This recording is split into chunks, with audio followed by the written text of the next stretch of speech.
By the وے جب افغان جہاد لڑا جا رہا تھا تو پاکستان خالی یہ نہیں تھا، ایران جس کا ویسے سوویت یونین سے کوئی اچھا تعلقات نہیں تھی اس وقت، ایران بھی سپورٹ کر رہا تھا فرام ویسٹرن سائڈ. ایک مسلمان ملک پہ نان مسلم ملک نے آ کے قبضہ کر لیا تو پاکستان کو آئیڈیولوجیکلی کیا کرنا چاہیے تھا. میں آپ کو مثال اب ایران کی طرف لے جاتا ہوں. ایران کی طرف ایک ہے نا آج کل ایران کے اوپر حملہ کیا، بڑا مشکل میں پھنس جائیں گے سر، یہ بات مت کیجیے گا. ایک نان مسلم ملک نے آ کے in the heartland of the Islamic world Afghanistan کو آکیوپائی کر لیا ہے.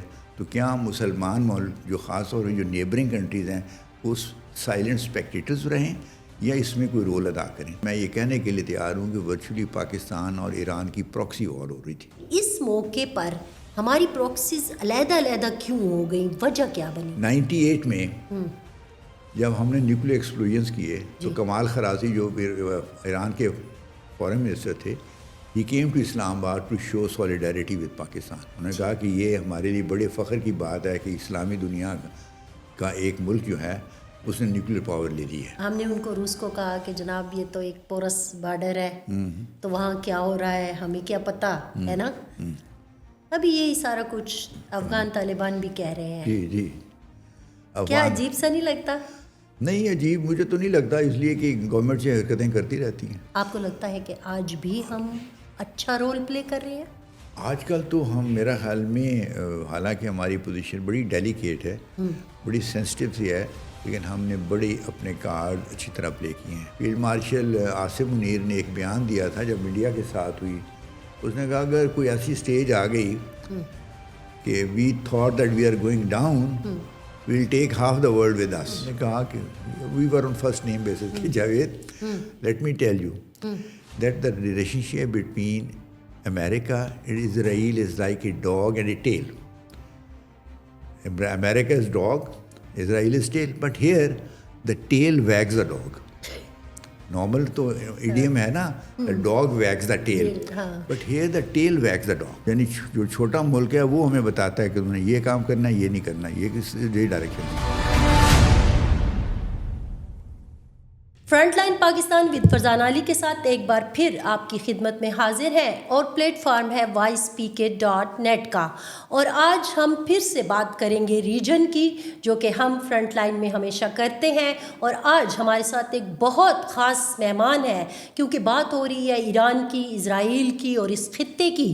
خاص طور پر ہم جب افغانستان، پاکستان، چین اور ان سارے ممالک کی بات کرتے ہیں تو بہت ہی اہم مہمان سابق سفیر جاوید حسین صاحب ہمارے ساتھ موجود ہے. سر آپ کا بہت شکریہ. ناظرین کو تھوڑا سا بتا دوں کہ سفارتکاری کے اگر اس تجربے کی بات کریں تو بہت ہی زبردست قسم کا ان کا کیریئر ہے، اور اس دوران انہوں نے ہالینڈ، جمہوری کوریا، ایران، چین، مختلف اس کے علاوہ کئی ممالک میں جو ہے وہ نہ صرف ڈپٹی سفیر بلکہ سفیر کے طور پر بھی ان کی تعیناتی رہی ہے، اور بہترین قسم کا ان کا کیریئر رہا ہے. اور ساتھ ہی ساتھ ECO کا بھی اگر میں ذکر کروں تو ان کے بھی مستقل نمائندے رہے ہیں.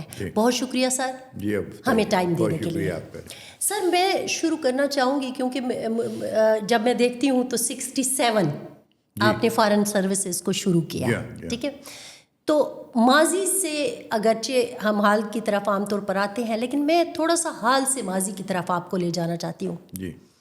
پچھلے 2-3 دن سے بلکہ ایک آدھ ہفتے سے بحث جو ہے وہ اس بات پہ بہت زیادہ ہو رہی ہے کہ اسرائیل ہمیشہ ان ممالک کو نشانہ بناتا ہے جو کہ عام طور پر مسلم ممالک، وہ جو کہ جوہری صلاحیت کے یا تو حامل ہوتے ہیں یا وہ یہ صلاحیت حاصل کرنے کی کوشش کر رہے ہوتے ہیں. مثالیں آ رہی ہیں عراق کی، شام کی، شروع میں جب ہم نے کیا تو اس وقت بھی. آپ بتائیے کیا یہ جو بحث ہو رہی ہے ٹھیک بحث ہو رہی ہے؟ جی اس میں کافی ایک صداقت ہے، اس لیے کہ جب میں ریلیٹیولی ینگر آفیسر تھا، میں 70s کی بات کر رہا ہوں، تو ابھی پاکستان کا پروگرام نیوکلیئر اس وقت ابھی آغاز ہی ہوا تھا اس کا. آپ کو یاد ہے بھٹو صاحب کے زمانے میں شروع ہوا اور پھر آگے ضیاء الحق صاحب کے زمانے میں اس کو آگے بڑھایا گیا. تو اس زمانے میں یہ خبریں آ رہی تھیں کہ جو اسرائیل کے نمائندے ہیں، امبیسڈرس ہیں مختلف، کچھ گائے بغائے ان کی طرف سے رپورٹس یہ آئی تھیں جو ہمارے سورسز نے اسلام آباد میں رپورٹ کیا یا گورنمنٹ کو پتہ چلا کہ ان کا یہ تھا، ایک نقطہ نظر یہ تھا کہ کسی صورت میں پاکستان کو جوہری طاقت یعنی نیوکلیر پاور نہیں بننے دینا یا نہیں بننا چاہیے. اور وہ اگر آپ کو یاد ہو تو جب ہمارا نیوکلیر پروگرام کی ڈیٹیلز واضح ہونی شروع ہوئیں اور امریکہ کو واشنگٹن کو پتہ چلا تو ہمارے اوپر جو ہے انہوں نے مختلف پابندیاں لگائیں. اور اس کا مقصد یہ تھا کہ ہم پہلے ہمارا ایک، آپ کو یاد ہوگا، ہم نے فرانس کے ساتھ ایک نیوکلیئر ری پروسیسنگ پلانٹ کا ایگریمنٹ سائن کیا تھا. پھر وہ انڈر امریکن پریشر وہ ہمیں کینسل کرنا پڑا. یہ بھٹو صاحب کا زمانہ تھا. لیکن بھٹو صاحب نے اس ایک خفیہ طور پہ ایک اور پروگرام شروع کر چکے تھے جس میں عبدالقدیر خان صاحب جو تھے ان کا اہم رول تھا، اور وہ یورینیم انریچمنٹ کا پروگرام تھا. آپ نے اگر نیوکلیئر ویپن بنانا ہو تو اس کے دو راستے ہوتے ہیں، یا تو آپ ری پروسیسنگ کر کے پلوٹونیم حاصل کریں اور پلوٹونیم کا بام بنائیں، نیوکلیئر ویپن بنائیں، یا پھر آپ یورینیم انریچمنٹ کریں 90% سے اوپر، تو وہ جو آپ کو مٹیریل ملتا ہے اس سے پھر نیوکلیئر ویپن بنایا جا سکتا ہے. صحیح. تو ہم نے دوسرا راستہ اختیار کر لیا ہوا تھا. اور وہ جب امریکہ کو جہاں پہ آپ کو پتہ ہے کہ اسرائیل لابی بہت انفلوئنشیل ہے، تو ان کو جب پتہ چلا تو انہوں نے ہمارے اوپر پابندیاں شروع کر دیں، عائد کر دیں، بلکہ کارٹر کے زمانے میں پابندیاں لگا دی گئیں.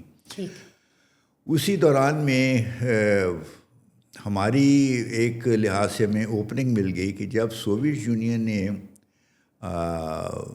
افغانستان پہ حملہ کیا دسمبر 1979، اس وقت میں ڈائریکٹر افغانستان تھا فارن آفس میں. اچھا. جی ہاں، یعنی دسمبر 1979 کی میں بات کر رہا ہوں. اچھا. تو افغانستان کے ساتھ میں ڈیل کر رہا تھا، تو وہ بہرحال اچانک ہمیں خبر آئی کہ سوویت یونین نے جو ہے وہاں پہ حملہ کر دیا ہے. اور اس کے بارے میں پھر وہ اپس اینڈ ڈاؤن جو ہوا، قصہ کو تھا کہ جب پھر ریگن کی حکومت آئی، ریگن وہاں پہ صدر بنے، تو انہوں نے ایک فیصلہ کیا، میرے خیال میں چونکہ وہ کنزرویٹو تھے، ریپبلکن تھے، انہوں نے ایک فیصلہ کیا کہ وہ اس جو روس کو ہے، یہ اس وقت اس خیر سوویت یونین تھا، سوویت یونین کو وہ افغانستان میں قدم نہیں جمانے دیں گے.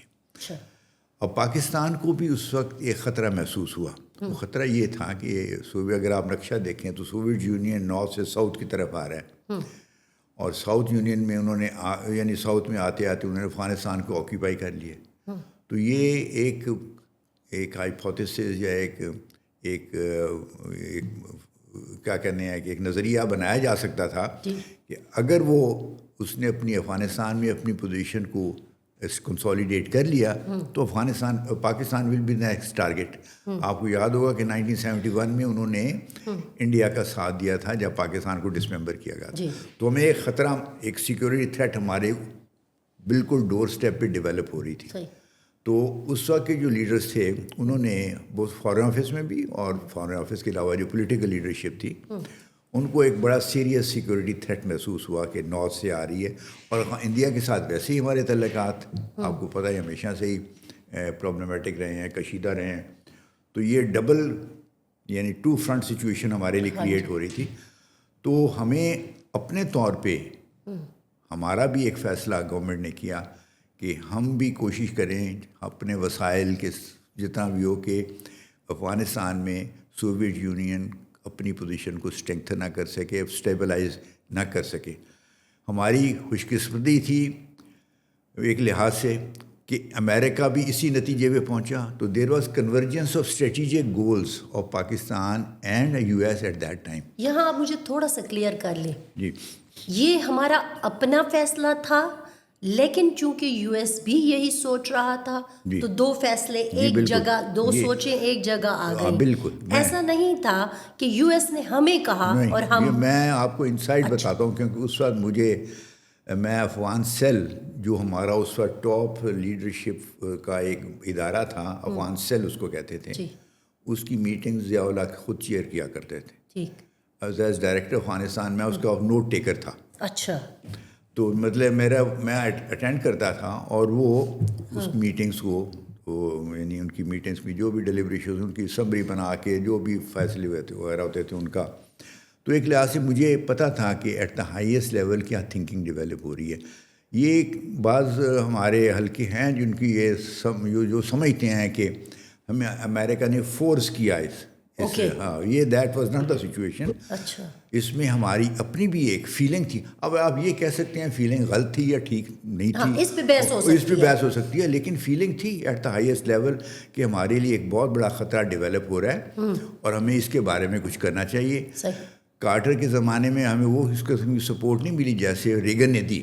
جب ریگن کا زمانہ آیا تو ایک بڑا پیکیج انہوں نے ملٹری اینڈ اکنامک اسسٹنس کا پاکستان کو دیا, اور ملٹری اسسٹنس میں سے ایسی بھی تھی جو افغانستان میں مجاہدین کو یعنی چینل کی کرنی تھی, ان کو پہنچانی تھی تاکہ وہ اپنا لڑائی کر سکیں. تو ایک باقاعدہ پھر ISI کو رول دیا گیا جس میں انہوں نے اپنے طور پہ سنبھالا.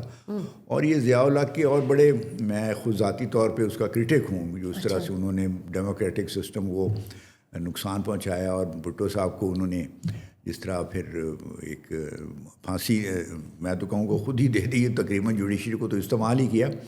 تو میں وہ ان کے گناہ اپنی جگہ پہ ہیں ضیاء الحق کے, لیکن اس نے ضیاء الحق نے یہ جو سوویٹ تھریٹ جو ہمارے ڈور سٹیپ پہ پہنچ گئی تھی, اس کا مقابلہ کرنا اور امریکہ کی مدد سے الٹیمیٹلی اس کو اس کا شکست دینا, یہ میرا خیال میں پاکستان کے لانگ ٹرم سیکورٹی کے لیے ایک اچھی ڈیولپمنٹ تھی.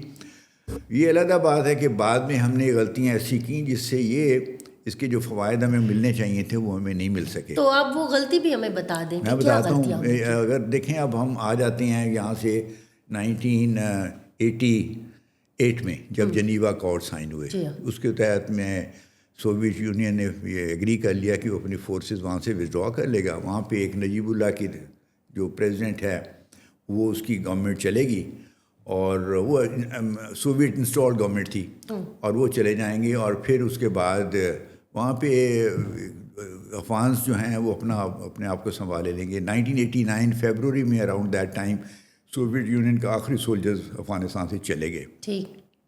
اب جو مجاہدین کے گروپس تھے جو سوویٹ فورسز کے ساتھ یا ان کے ساتھی جو افغان جو گورنمنٹ تھی ان کے بھی ساتھ مقابلہ کر رہے تھے, وہ تو انہوں نے سمجھا کہ یہ ہم نے یہ لڑائی جیتی ہے تو حکومت ہمیں ملنی چاہیے. تو انہوں نے اگلے 3-4 سال نجیب اللہ گورنمنٹ کے خلاف اپنا مقابلہ جاری رکھا.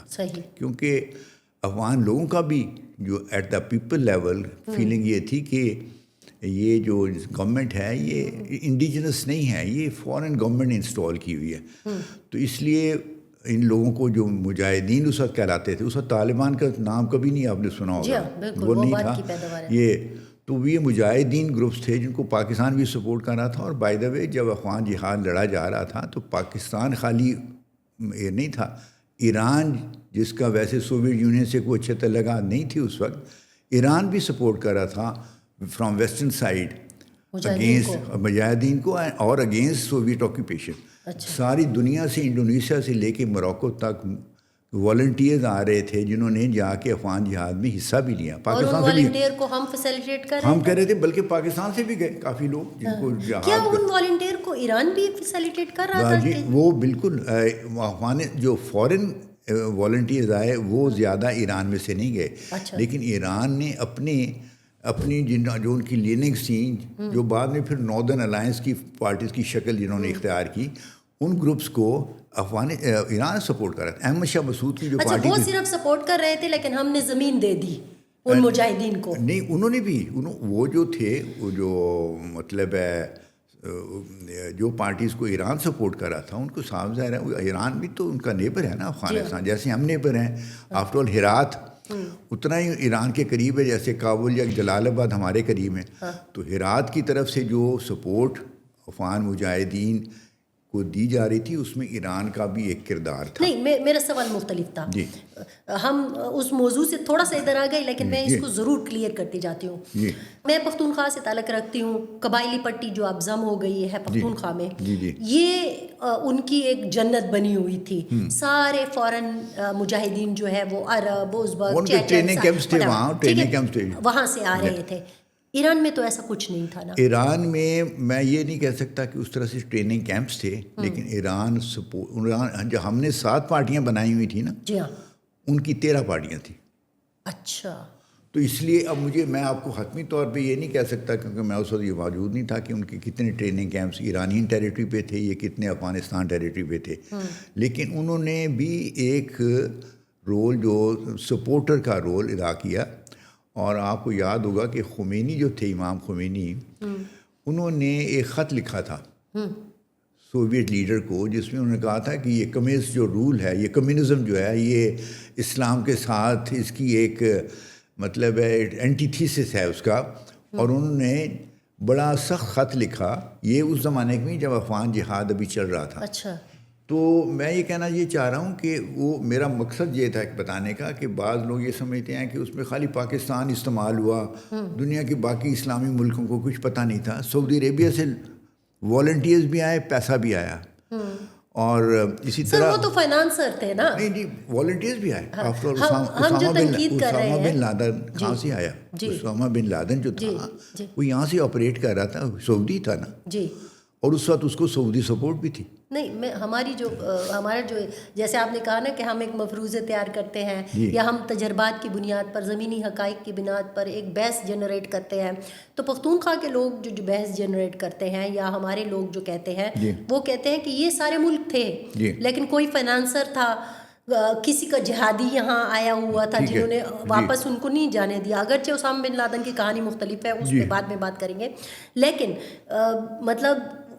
لیکن ہم نے اپنی زمین، اپنے بچے، اپنی نیشن، ہم نے اپنا مستقبل ان کے حوالے کر دیا. اس میں ایک تھوڑا سا آپ کی بات میں وزن ہے اور اس کو بھی ریجیکٹ نہیں کیا جا سکتا کیونکہ ہم نے بھی paid a very heavy price. اور اس کی وجہ یہی تھی کہ ہم نے اپنی جو زمین اور ہمارے والنٹیئرز ٹرائبل ایریا سے اور شاید پنجاب دوسرے علاقوں سے بھی گئے اور انہوں نے وہاں جا کے جہاد میں حصہ لیا. اب وہ دیکھنا یہ ہے آپ نے کہ کیا یہ اس وقت کسی کو زبردستی بھیجا گیا؟ یہ والنٹیئرز تھے. اور ہمارے جو ٹرائبل جو ڈیورنڈ لائن ہے، آپ کو ہمیں سب کو پتہ ہے کہ اس میں ڈیورنڈ لائن بڑی آربیٹریلی ڈرا کی گئی ہوئی ہے. ٹھیک ہے، اس کی لیگل ایک سینکٹیٹی ہے، انٹرنیشنل فرنٹیئر ہے، لیکن بعد کا قبیلے آدھا ادھر ہے، قبیلہ آدھا ادھر ہے، ایسے بھی صورت حال ہے. تو اگر فرض کیا قبیلے کے لوگ دوسری سائڈ پہ افغانستان پہ لڑائی کر رہے ہوں تو آپ کیا توقع رکھیں گی کہ ادھر جو پاکستانی سائڈ پہ قبیلے کے لوگ ہیں ان کی مدد کو نہیں جائیں گے؟ وہ جائیں گے اور گئے. یہ آپ کہہ سکتے ہیں کہ ہم نے ان کو فیسیلیٹیٹ بھی کیا، لیکن ہماری اس وقت جب ہمارے اوپر سوویت یونین کی طرف سے الزام آتا تھا کہ جی آپ ہمارے افغانستان میں آ کے کر رہے ہیں کچھ، یعنی افغانستان میں گورنمنٹ انسٹال کی ہوئی تھی وہ کرتی تھی، سوویت یونین تو نہیں کہتا تھا کہ آپ وہاں کے لوگ آ رہے ہیں. تو ہم تو کہتے تھے کہ یہ بارڈر بڑا پورس ہے، ہمارے لیے ممکن نہیں ہے کہ ہم اس کو 100% اس کو کنٹرول کر سکیں آنا جانا. لوگوں کا آنا جانا ہسٹوریکلی رہا ہے اور وہ آ رہے ہیں جا رہے ہیں، ہم کیا کریں، ہماری مجبوری ہے. اس آرگومنٹ کا آج کل کے تعلق سے بھی آج لنک میں نے آپ کی مسکراہٹ سے اندازہ لگا لیا ہے کہ یہ وہ بعد میں آئیں گے وہاں پر. لیکن یہ ہمارا ایک اسٹینڈرڈ آرگومنٹ اس وقت ہوتی تھی کہ یہ بارڈر پورس ہے، ہم بڑی کوشش کر رہے ہیں کہ وہ نہ جائیں لیکن جا رہے ہیں. تو اب تو تاریخ لکھی جا چکی ہے نا، ہم یہ کہہ سکتا ہوں میں بڑی کھل کے کہ خالی ہم روکنے کی کوشش بظاہر بھی نہیں کر رہے تھے. اور اس وقت پاکستان پوری گورنمنٹ انوالو تھی کہ ٹریننگ کیمپس بنے ہوئے تھے، مطلب ہم نے پورا افغانستان جہاد میں حصہ لیا. اور ایک اور چیز ہے، افغانستان مسلمان ملک تھا، Soviet union was not a Muslim country, اور ایک مسلمان ملک پہ نان مسلم ملک نے آ کے قبضہ کر لیا. تو پاکستان کو آئیڈیولوجیکلی کیا کرنا چاہیے تھا؟ میں اپنی مثال اب ایران کی طرف لے جاتا ہوں. ایران کی طرف ایک ہے نا آج کل ایران کے اوپر حملہ کیا، بڑا مشکل میں پھنس جائیں گے سر. جی ٹھیک ہے چلیں آگے. لیکن میں یہ کہہ رہا ہوں کہ ایک یہ فیلنگ بھی تھی، ایک تو سیکورٹی والی فیلنگ میں نے آپ کو کہا نا کہ پاکستان کو سیکورٹی تھریٹ محسوس ہوئی. دوسرا یہ ایک ریلیجس فیکٹر بھی تھا. ایک نان مسلم ملک نے آ کے in the heartland of the Islamic world Afghanistan کو آکیوپائی کر لیا ہے. تو کیا مسلمان ملک جو خاص طور پہ جو نیبرنگ کنٹریز ہیں اس سائلنٹ اسپیکٹیٹرز رہیں یا اس میں کوئی رول ادا کریں؟ تو یہ ایک آرگومنٹ ہے اگین جو افغان جہاد کی سپورٹ میں دی جا سکتی ہے. اب اس کے جو نیگیٹو ایلیمنٹس یہ ہوئے کہ ہم نے جن لوگوں کو ٹرین کیا جو بعد میں بڑے ایکسٹریمسٹ جن کی تھنکنگ ہو گئی ان کو پھر ہم نے کیسے مینیج کیا, یہ ہماری غلطی وہاں سے شروع ہوئی ہے. ٹھیک ہے, ذرا وہیں پہ رک جاتے ہیں. اور آپ نے کہا کہ ان کی آپس میں جو ہے جھگڑے پھر شروع ہو گئے, اور ڈاکٹر نجیب ہم کیوں ناپسند کرتے تھے ان کو؟ ڈاکٹر نجیب اللہ کو ہم سے زیادہ وہ جو افغان مجاہدین تھے جیسے گلبدین حکمت یار ہے, احمد شاہ مسعود ہے, جب پشاور ایکارڈ سائن ہوا نا تو اس وقت یہ طے ہوا تھا کہ 3 مہینے کے لیے وہ بنیں گے اور پھر 3 مہینے کے بعد 6 مہینے کے لیے برہان الدین ربانی اور پھر الیکشن ہوگا. وہ 3 مہینے والا تو انہوں نے بڑی آنیسٹلی سے وہ پریزیڈنٹ رہے اور انہوں نے ہینڈ اوور پاور برہان الدین ربانی صاحب کو دی, اور پھر برہان الدین ربانی صاحب نے اس کو آگے اس ایگریمنٹ کو امپلیمنٹ کرنے سے انکاری ہو گئی تقریباً. اور پھر دوبارہ اسلام آباد میں ایک اور ایکارڈ سائن ہوا کہ بھائی چلو تھوڑا اور وقفہ دے کے آپ الیکشن کرا لیں, اور وہ بلکہ ٹو انشور کہ وہ ایک ایکارڈ جو ہے اس کے اوپر امپلیمنٹیشن ہو, ان سب کو یہ مکہ لے گئے, مکہ میں جا کے سائن کرایا گیا, پھر وہاں سے تہران لے گئے, وہاں سے بھی کرایا تاکہ تہران بھی ساتھ ہو یعنی ایران بھی ساتھ ہو. تو وہ جو ہے اس کے باوجود وہ پھر وہ ہوا نہیں, اور وہاں پہ مختلف جو فیکشنز تھے, کمانڈرز تھے, انہوں نے اس حکومت کے خلاف ایک لفظی بغاوت تو نہیں کہنا چاہیے لیکن یہ ہے کہ وہ لڑائی شروع کی اور اس سے ملک میں بدامنی پھیلی. تو دسمبر 1994 میں پہلی دفعہ طالبان کا نام ابھر کے آتا ہے. ملا عمر صاحب جو قندھار میں بیس تھے, تو انہوں نے اپنے چند ساتھیوں کے ساتھ مل کے بیسیکلی انہوں نے کہا کہ قندھار کی ادھر بڑی بدامنی ہے, حکومت کچھ کر نہیں رہی. تو انہوں نے ایک پروگرام بنایا کہ ہم اپنے قریبی علاقوں میں جو ہے اس کو امن امان قائم کریں. تو اس میں ان کو لوگوں نے اتنا ویلکم کیا, پھر کافی سارے لوگ ان کے ساتھ شریک ہوتے گئے, اور وہ افغان طالبان کا جو اسٹرینگتھ ہے اور اثر رسوخ بڑھتا گیا. پہلے انہوں نے پھر اگلے چند سالوں میں پہلے انہوں نے جلال آباد پہ ان کا ہوا, پھر اس کے بعد 96 میں میرا خیال میں انہوں نے کابل پہ ان کا قبضہ ہوا, اور 97 میں انہوں نے مزار شریف پہ بھی کیا. لیکن پھر وہ مزار شریف میں وہاں پہ کچھ ان سے کچھ ٹیکٹیکل مسٹیک ہوئی, وہ جو ایران کے لوگوں کو قتل عام ہوا وہ 98 میں ہوا. اچھا, وہ 97 میں چند ہفتوں کے لیے طالبان مزار شریف میں گئے, لیکن انہوں نے کچھ وہاں لڑائی ہوئی, وہاں پہ لوگ لوکل ان کے خلاف ہو گئے یا انہوں نے کچھ مس ہینڈلنگ کی, کچھ زیادتی ہو گئی. مجھے اب یہ نہیں ٹھیک پتا کیوں ہوا. میں 97 میں ابھی میں پہنچا نہیں تھا. اس سے پہلے یہ لڑائی ہوئی اور اس میں پھر طالبان کو مزار شریف ویکیٹ کرنا پڑا, اور ان کے کافی جو طالبان تھے وہ شہید ہوئے مزار شریف میں. تو وہ جو ہے وہاں سے جب یہ واپس آ گئے تو پھر دوبارہ انہوں نے کوشش کی 98 میں جولائی کے میرا خیال 10-12 جولائی کے قریب طالبان نے ایک اور جو ہے اٹیک لانچ کیا, invasion to the north to defeat Ahmad Shah Massoud, اس کو مزار شریف کو دوبارہ آکیوپائی کرنے کے لیے, بدخشان وغیرہ جو تھے, اور وہ انہوں نے جو ہے اس میں کامیابی ان کو ہو گئی. اور اگست میں وہاں پہ انہوں نے مزار شریف کو آکیوپائی کر لیا, اور اس وقت وہ واقعہ ہوا جس میں ایرانی ایمبیسی کے میں اس وقت امبیسڈر تھا میں. اچھا نہیں, یہ جو پہلے طالبان زور پکڑ رہے تھے اور ملا عمر صاحب جو ہے ان کے جو ہیڈ بن گئے یا جو بھی ہوا, تو اس وقت آپ افغان ڈیسک پر تھے؟ میں اس وقت میں امبیسڈر تھا ساؤتھ کوریا میں. اچھا, اس وقت آپ پھر اس سے علیحدہ میں اس سے علیحدہ تھا. اچھا, لیکن آپ کو اندازہ تو ہوگا کہ ان کو اس طرح اسٹیبلش کرنے میں پاکستان کہاں تھا؟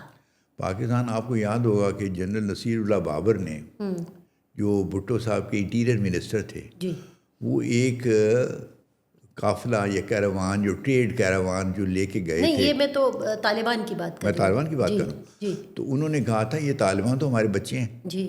آپ کو یاد ہے سینٹینس ان کا تھا. تو اس کا مطلب ہے کہ بیہائنڈ دا سین جب ابھر کے آئے اور اس وقت پھر صورتحال یہ ہو رہی تھی، یہ یہاں سے پاکستان ایران کے آپس میں تعلقات میں جو کشیدگی شروع ہوئی جی اس کی آغاز ہو رہا تھا. اچھا ہم نے اپنا پلڑا طالبان کے فیور میں ڈال ہاں دیا، ڈال دیا اور ایرانیوں کا پلڑا جو تھا برہان الدین ربانی، احمد شاہ مسعود اور ان کے ساتھی پارٹیاں جو تھیں ان کے ساتھ تھا. اچھا اب یہ جب ایک کانفرنٹیشن شروع ہوئی تو ایسا ایسا جیسے جیسے طالبان ان کا اثر رسوخ بڑھ رہا تھا تو برہان الدین ربانی صاحب یا احمد شاہ مسعود کی جو گورنمنٹ تھی ان کا اثر کم ہو رہا تھا، اور وہ ورچولی آپ کہہ سکتے ہیں کہ اس وقت یہ طالبان اور یعنی احمد شاہ مسعود کی پارٹی جو مین تھی ان کی آپس میں لڑائی ہو رہی تھی. لیکن اس کے پیچھے پیچھے میں یہ کہنے کے لیے تیار ہوں کہ ورچولی پاکستان اور ایران کی پراکسی وار ہو رہی تھی. اچھا طالبان ور آور پراکسی 98 سے آن ورز ڈیفینیٹلی اچھا 98 سے لے کے، اور ایران کی پراکسی وہ تھے جو جس میں احمد شاہ مسعود کی پارٹی تھی جو تاجک تھے. آپ کو پتہ ہے تاجک سارے دری اسپیکنگ ہے، فارسی اسپیکنگ ہے، ازبیک بھی ان کے ساتھ تھے، جی ہزاراز بھی ان کے ساتھ تھے، اور جو ہرات والے لوگ ہیں ادھر کے بھی وہ بھی کافی، یعنی Herat is close to Iran culturally بھی، جیوگرافیکلی بھی، اور وہ اس کو قریب سے نظر یعنی ان کے قریب ہیں. تو وہ ان کو سپورٹ کر رہے تھے.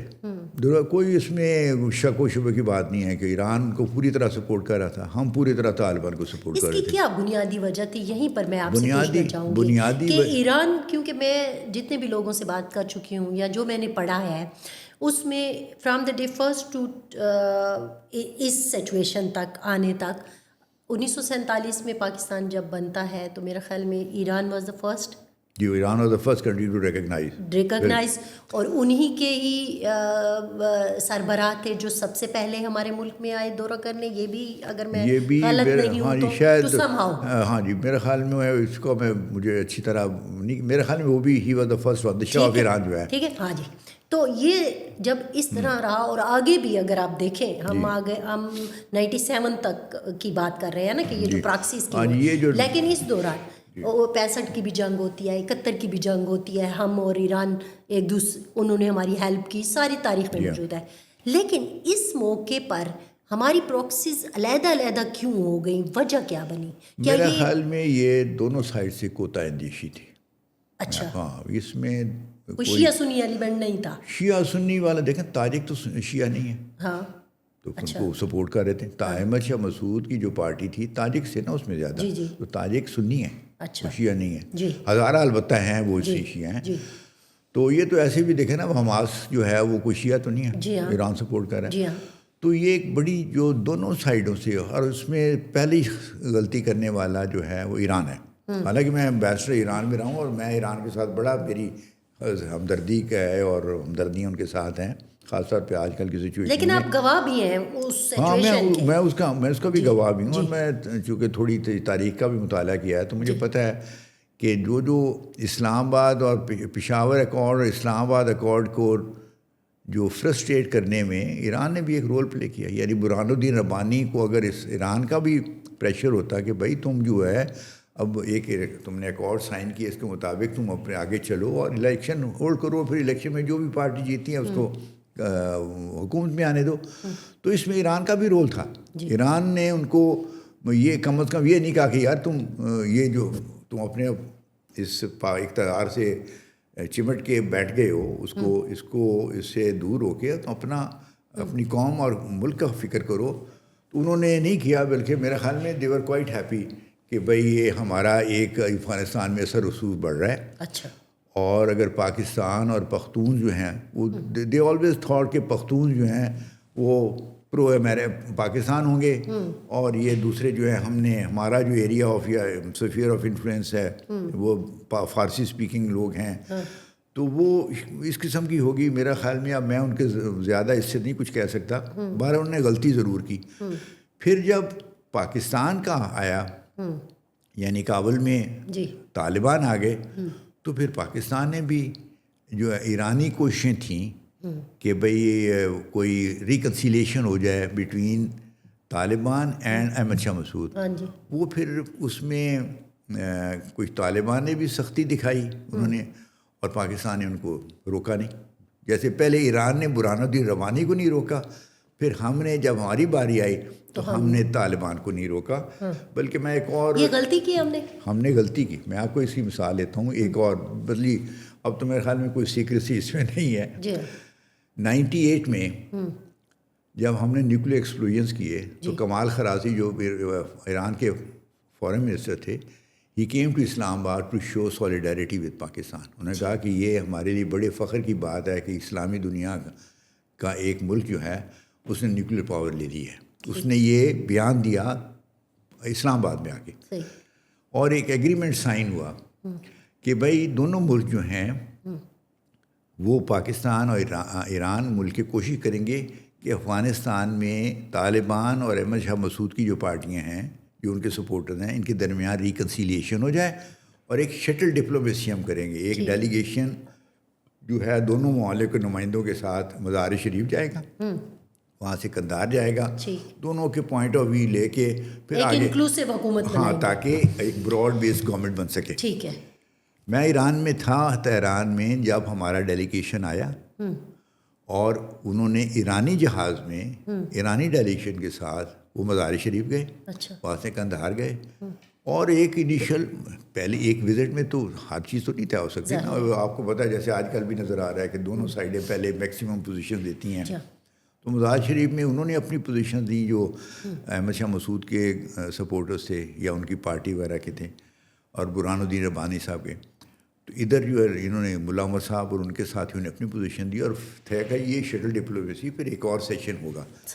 دس وزٹ ٹک پلیس اراؤنڈ میرا خیال میں جولائی کے پہلے ہفتے میں سمجھے ہوئے وزٹ. مجھے ٹھیک یاد نہیں ہے ایگزیکٹ 7 تھی 5-6. اور وہ اس کے بعد توقع یہ کی جا رہی تھی. اور آپ اس ڈیلیگیشن میں شامل تھے؟ میں ڈیلیگیشن میں نہیں گیا، میں اس وقت لیکن تہران میں تھا. ہمارا ڈیلیگیشن آیا، میں نے ان کے لیے جیسے امبیسڈر کام ہوتا ہے کھانا وانا کیا، جس میں دونوں سائڈوں کے امبیسڈر شریک ہوئے اور بات چیت ہو رہی تھی. تو میں خود نہیں گیا، لیکن ہمارے جو سینئر ایڈیشنل سیکرٹری لیول کے آفیسرس تھے وہ اس ڈیلیگیشن میں تھے، وہ گئے. اسی طرح فارن آفس ایرانی ان کے بندے بھی گئے، واپس آ گئے. اور یعنی یہ پاکستان ایران نے ایک ایگریمنٹ کیا ہوا تھا کہ ہم یہ پروسیس آگے چلائیں گے. اراؤنڈ 10 جولائی طالبان نے آفٹر ہیونگ ایگریڈ انہوں نے انویژن آف کا جو ہے نا مزار شریف لانچ کر دیا. یعنی وہ اور اس کو بڑے ویل آرگنائزڈ، بڑا ویل پلانڈ اور تھا. اور وہ انہوں نے پھر اور کہا جا سکتا پاکستان کو پتہ تھا کہ طالبان ایسا کرنے والے ہیں؟ یہ تو اب کسی اور ڈپارٹمنٹ سے پوچھیں، میں میرا خیال میں ابھی بھی نہیں بتا سکتا آپ کو. لیکن میرا خیال میں یہ تو نہیں ہو سکتا کہ ہمیں پتہ ہو تہران میں اور پاکستان میں کسی کو پتہ نہ ہو. مطلب ایک میں سمجھتا ہوں کہ وہ جو حملہ ہوا، چلے میں کھل کے بات کر دیتا ہوں، کر ہی لیں. ہاں کر دیتے ہیں. اب کتنا عرصہ ہو گیا، ویسے بھی 2 دہائیوں بعد تو سارے کاغذ بھی کھل جاتے ہیں. تو 98 کا یہ جو حملہ تھا، میں یہ تو نہیں کہوں گا کہ وہ طالبان نے ہمارے کہنے پہ کیا. I would not go that for. لیکن ہمیں میرا خیال میں پتہ تو فوراً لگ گیا ہوگا، اور ہم نے ان کو جتنا کچھ ہم سپورٹ کر سکتے تھے ہم نے سپورٹ کیا. اچھا، بالکل. اور یہ اب تاریخ کا وہ حصہ ہے جو جتنا اس کو بھلا دیا جائے یا اس کی یاد میں ہو جائے تو بہتر ہے، کیونکہ it was a cause for bitterness. اچھا، پھر اور خاص طور پہ ایک اور ہوا نقصان. وہ ایرانی، مجھے یاد ہے ایرانی ڈپٹی فارن منسٹر انچارج تھا افغانستان کا، علاؤدین بروجردی اس کا نام تھا ان کا، بڑے اچھے آدمی تھے. انہوں نے مجھے بلایا جب ان کو یہ Taliban were making very rapid progress, August کا شروع کا تھا. تو انہوں نے کہا، مجھے بلایا کہ بھئی ہمیں اب اسیسمنٹ ہماری یہ ہے کہ اگلے 2-3 دن میں مزار شریف ول فال ان دا ہینڈز آف طالبان. تو پلیز آپ اپنی گورنمنٹ سے کہیں، اسلام آباد سے، کہ وہ قندھار ملا عمر سے کہیں کہ ہماری کونسولیٹ وہاں پہ ہے. ہمارے پاس 2 چوائسیز ہیں، یا تو ہم کونسولیٹ کے سارے آفیشیل ودرا کر لیتے ہیں تاجکستان میں، ساتھ اکراس دا ریور چلے جائیں گے، آمو ریور کراس کر کے ادھر چلے جائیں گے، یا اگر وہ اس کی سیکیورٹی ہمیں جو ہے انشور کریں اور وہ پھر ہم کونسولیٹ کو بند نہیں کریں گے.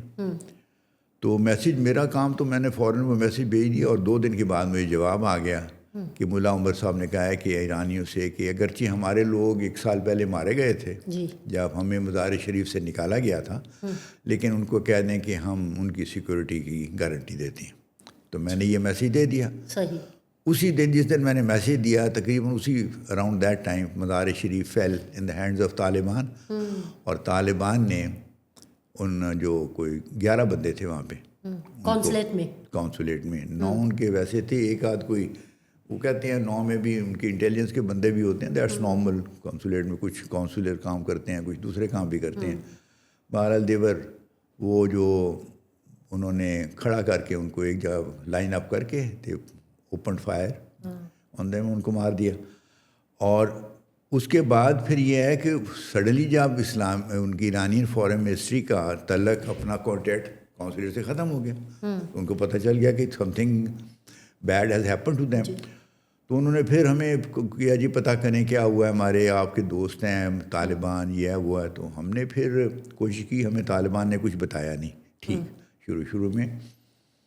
لیکن پھر یہ ہوا اس میں سے ایک بندہ جو ہے نا، اس کا مجھے اب نام یاد نہیں آ رہا، وہ جو جب اس کو فائر ہوا تو اس کو شاید گولی کہیں سائڈ پہ لگی تو وہ گر گیا. اینڈ ہی پریٹینڈیڈ کہ میں مر گیا، مطلب ہی از ڈیڈ. تو انہوں نے جنہوں نے مارنے والے تھے وہ چیک کیا، انہوں نے کہا کہ سب مر گئے ہیں، دے لیفٹ. وہ رات کو وہ اٹھا، وہ شاید انٹیلیجنس کا ہی کوئی بندہ ہوگا، تو اس نے وہاں سے رستے میں مختلف رستوں سے گزار کے وہ تہران پہنچا کوئی 1 مہینے کے بعد. تو اس نے آ کے بتایا ساری تلیف کہ یہ ہمارے ساتھ تو یہ ہوا ہے. تو ایران میں بہت اس کا پھر سخت انہوں نے احتجاج کیا. انہوں نے طالبان کو تو کرنا ہی تھا اور انہوں نے ہم سے بھی شکایت کی. اور ہم نے پھر بہرحال ان کو سمجھایا کہ بھئی ہمارا تو اس سے ڈائریکٹ کوئی تعلق نہیں ہے. ہم نے جو طالبان نے ایشورنس دی تھی وہ ہم نے آپ کو پہنچا دی ہے. اس کے بعد ہمارا تو وہاں پریزنس نہیں تھی، نہ ہماری کوئی ملٹری پریزنس تھی، نہ کوئی پولیٹیکل ان دا سینس کہ کوئی ہماری ڈپلومیٹک پریزنس بھی نہیں تھی. تو ہم کیا کر سکتے ہیں، وی آر سوری. لیکن بہرحال پھر وہ لاشیں بھی ان کی ملیں ساروں کی. انہوں ایک کلیکٹیو گریو یارڈ جو ان کی ساری 9 یا 10 جتنے بھی تھے وہ ایک ہی جگہ پہ ان کی لاشیں، وہ پھر ultimately they were sent back to Tehran. اور یہ سارا 1 مہینے کے بعد ہوا. یہ this happened in the month of September میں یہ بات کھلی کہ وہ تو جو ہیں اگست میں مزار شریف فیل. 1 مہینہ وہ ہمیں تو پتہ نہیں تھا، یعنی اسلام آباد کو تو نہیں پتہ تھا کہ وہاں کیا ہوا ہے. ہمیں جو طالبان بتا رہے تھے ہم وہ ان کو بتا رہے تھے. تو طالبان کی انیشیل پوزیشن یہ تھی کہ جی ہمیں ہو سکتا ہے وہاں پہ ان کا کوئی ہو سکتا ہے یہ تو وہ جان بچا کے کہیں نکل گئے ہیں، یا یہ ہو سکتا ہے کہ وہ کہیں جو فائرنگ وائرنگ ہو رہی ہے اس میں کسی کو کوئی نقصان پہنچ گیا. ملا عمر کو پتہ تھا؟ مجھے نہیں پتا جی، آئی ڈونٹ نو. میں نے وہ بتا سکتا ہوں جو طالبان نے بیان اس وقت دیے. انہوں نے یہ کہا کہ ہم نے کوشش کی ہے کہ کسی کو نقصان نہ پہنچے. اور شروع میں ان کی پوزیشن یہ تھی کہ ہمیں یہ بھی نہیں پتا کہ وہ مارے گئے ہیں کہ نہیں مارے گئے. اور بعد میں جب لاشیں کچھ کو مہینے کے بعد انہوں نے کہا کہ ہمیں لاشیں ان کی ایک جگہ مل گئی ہیں، اور انہوں نے پھر بھی یہ کلیم یہ کیا کہ ان کی کوئی رسپانسبلٹی اس میں نہیں ہے. تو پاکستان کا تو اس سے پھر دور کا بھی تعلق نہیں نہ بنتا.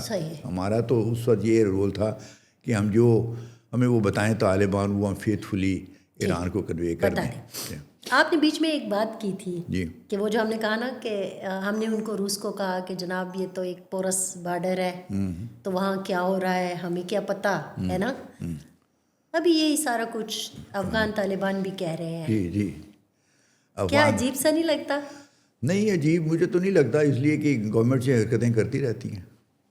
اچھا یہ کوئی وہ جو ہوتی ہیں جو مختلف آرگومنٹس کو اپنے مقاصد کے لیے استعمال کرتی ہیں. اچھا اب اس وقت بھی جو صورت حال ہے اس از ان دا ریورس ناؤ. جی افغان طالبان میرے خیال میں کہہ رہے ہوں گے یہ کہیں گے، لیکن دیکھنا یہ ہے کہ کیا وہ ایکچولی آن دا گراؤنڈ وہ پورس ہی خالی بارڈر ہونے کی وجہ سے نہیں آنے، یعنی ایک ہے نا کوشش آپ کرنے ہیں اور وہاں پہ پھر بھی لوگ اتنے رستے ہیں، مختلف چھوٹے چھوٹے پگڈنڈیاں ہیں، ایک ماؤنٹینس ایریا ہے، اس میں آنے جانے کو آپ 100% تو میرے خیال میں کرنا بڑا مشکل ہے.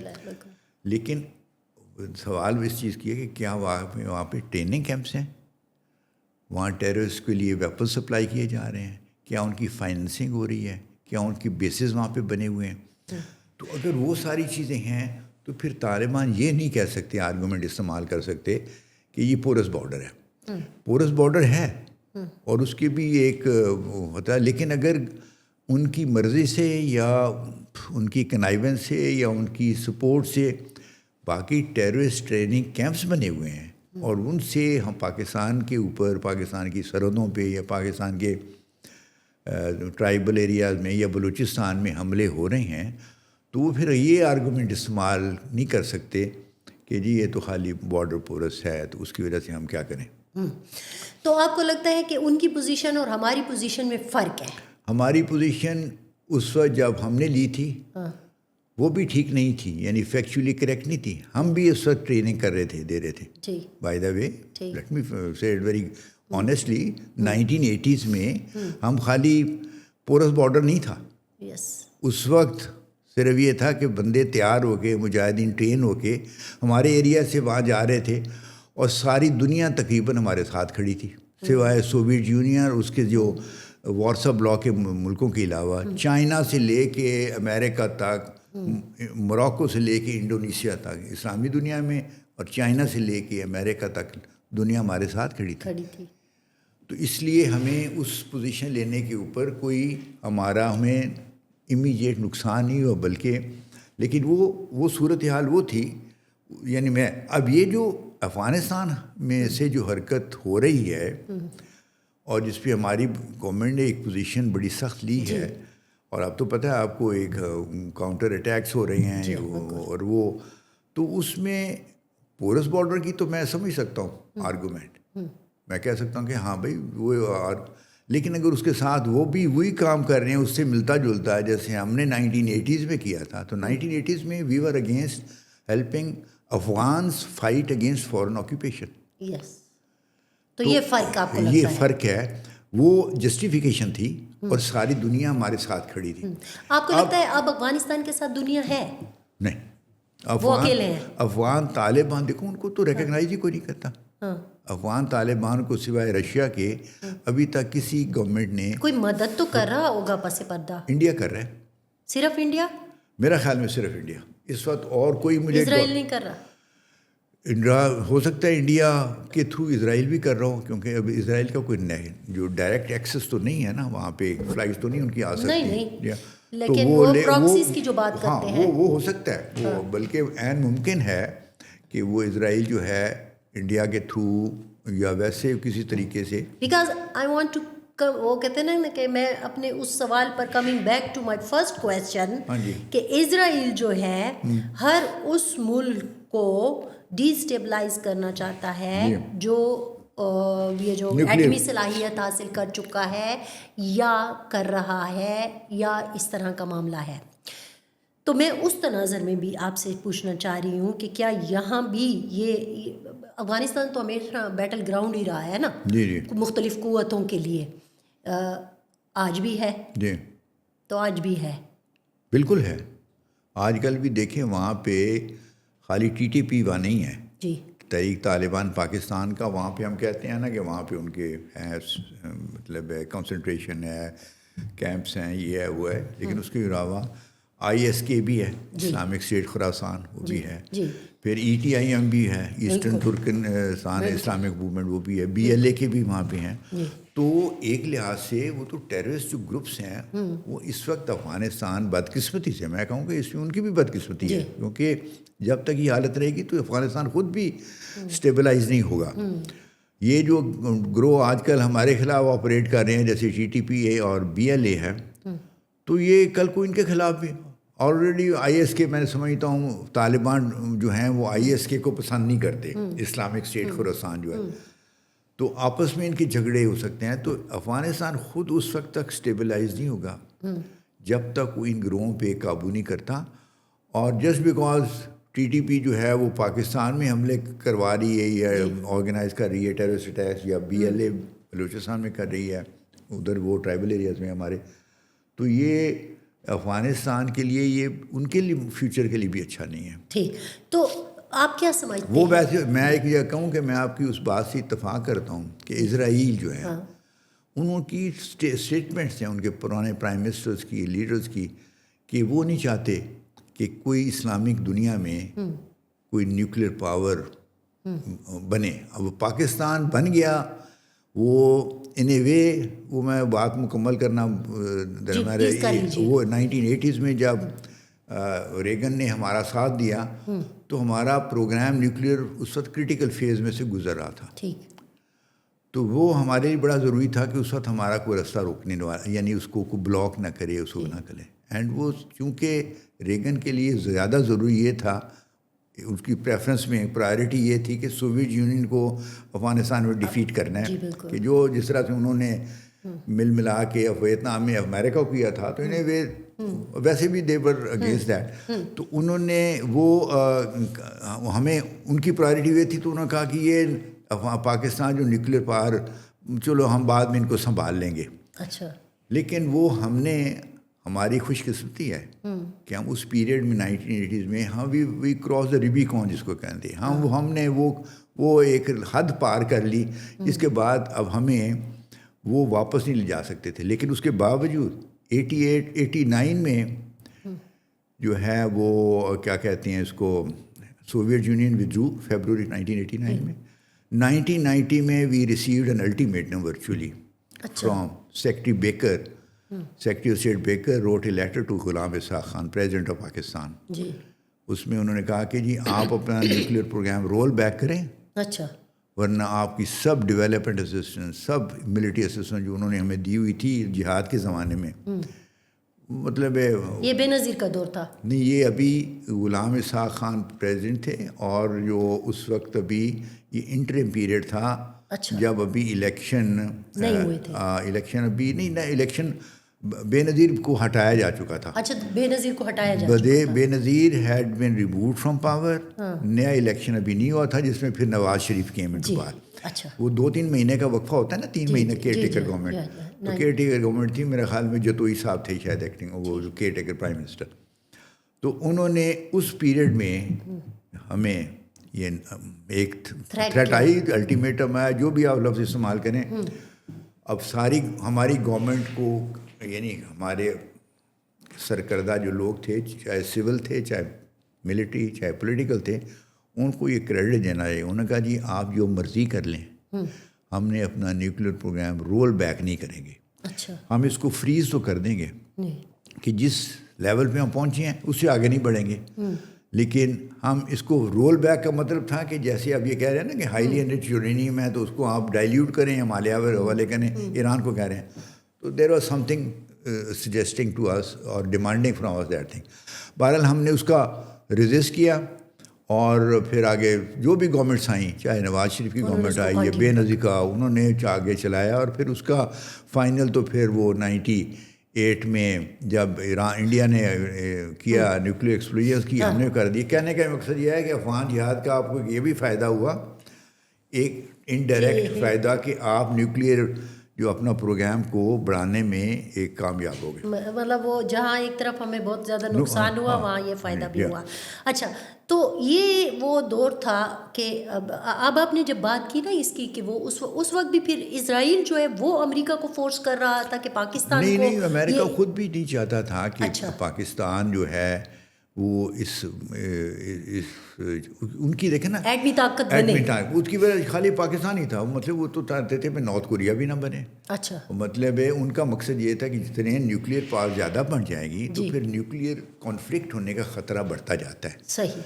تو ایک لحاظ سے ایک تھیوریٹیکل آپ ایک بنا سکتے ہیں. اسی لیے نیوکلیر نان پرولیفریشن ٹریٹی 1968 میں کنکلوڈ ہوا، 1970 میں میرے خیال میں سائن ہوا تھا، جس میں یہ کہا گیا کہ دنیا میں 5 نیوکلیر ویپن اسٹیٹس ہیں، U S, Soviet union, UK، France اور چائنا. باقی ساری naan nuclear weapon state declare کر دی گئی ہیں، اور ان کو کہا گیا کہ آپ نے نیوکلیر ویپن نہیں بنانے. اس کو پاکستان نے سائن نہیں کیا اگریمنٹ نے، انڈیا نے بھی کیا نہیں کیا سائن، اسرائیل نے بھی نہیں کیا. تینوں نے بعد میں نیوکلیر ویپن بنایا.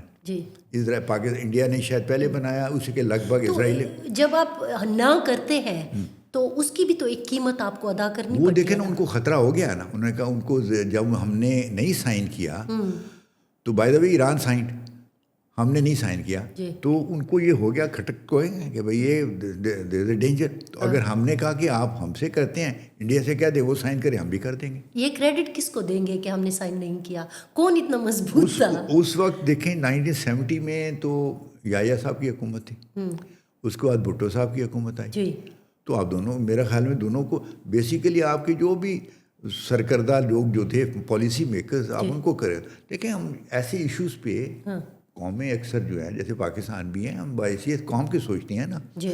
ہم یہ تو نہیں سوچتے کہ میں جی فلانے انسٹیٹیوشن کو ریپرزینٹ کر رہا ہوں یا میں فلانی پارٹی کو کر رہا ہوں. یہ وہ جو ایز پرائم منسٹر یا ایز پریزیڈنٹ آپ فیصلہ کر رہے ہوتے ہیں تو اکثر اوقات زیادہ اوور رائڈنگ میں آپ سے یہ کیوں سوال پوچھ رہی ہوں کہ اب جس دور میں ہم بیٹھے بات کر رہے ہیں، جی ہماری ایک پڑوس میں ایران جس طرح اسرائیل کے اور امریکہ کے نشانے پر ہے، بالکل، لیکن ہم ریزسٹ کر رہے ہیں کہ ہم نے کسی ایک کا حصہ نہیں بننا. اب تک لوگ کہہ رہے ہیں کہ ہم نے بڑا اچھا، آپ اور میں جس وقت آج کی تاریخ میں بات کر رہے ہیں، مجھے نہیں پتا اگلے ہفتے کیا ہونے والا ہے، لیکن ہم نے ایک اچھا رول پلے کیا. تو میں یہی جاننا چاہ رہی ہوں کہ صرف یہ نہیں ہے کہ ہم کہیں کہ ہم تو فلاں وقت بھی جھک گئے تھے امریکہ کے سامنے، جناب وہ تو سوویت یونین معاملے پر بھی ہم نے خود کو نقصان دے دیا، ہم نے 9/11 میں بھی خود کو نقصان دے دیا، اور ہم ہمیشہ جھک جاتے ہیں. یہ ایک جو ججمنٹل ہمارا ایک رویہ ہے. یعنی 9/11 کے علاوہ دوسرا کون سا آپ نے کہا ہے؟ اب اس سے پہلے سوویت یونین والا جو معاملہ یعنی تھا، وہ افغان جہاد والا. جی جی جی ایسے آتا ہے نا جی کہ ہم جب ہے وہ پاکستان میں کمنٹس کر رہے ہوتے ہیں تو ہم اس طرح کی باتیں کرتے ہیں، اس چیز کو ایگری کرتے ہیں، وہ سمجھتے ہیں. لیکن آپ کی باتوں سے مجھے لگتا ہے کہ ہم ڈٹے بھی ہیں. جی آپ کو لگتا ہے کہ آج بھی ہم اچھا رول پلے کر رہے ہیں؟ آج کل تو ہم، میرا خیال میں، حالانکہ ہماری پوزیشن بڑی ڈیلیکیٹ ہے، بڑی سینسٹیو سی ہے، لیکن ہم نے بڑی اپنے کارڈ اچھی طرح پلے کیے ہیں. اچھا. دیکھیں اس وقت صورتحال کیا ہے. ایران کے پریزیڈنٹ نے آپ کا شکریہ ادا کیا. جی. سعودی عربیہ آپ سے خوش ہے، امریکہ آپ سے ناراض نہیں ہے، وہ بھی آپ کی تعریفیں کرتے رہتے ہیں. ٹھیک.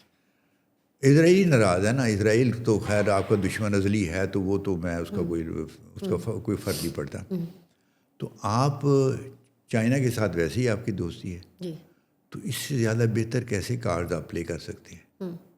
میرا مطلب ہے کہ یہ تو ہمیں جو بھی آج کل ہینڈل کر رہے ہیں، ہماری لیڈرشپ جو ہے، میں کسی پارٹی وارٹی کے میں چکر میں نہیں پڑنا چاہتا، لیکن جو بھی ہے، جو اس وقت ہیں، پرائم منسٹر ہے، چیف آف آرمی اسٹاف ہیں، فارن آفس میں لوگ ہیں، انہوں نے اچھا کام کیا، اور انہوں نے اپنا یعنی ایک پوزیشن لی ہے. انہوں نے جب ایران پہ حملہ ہوا تو ہم نے کنڈیم کیا اس کو.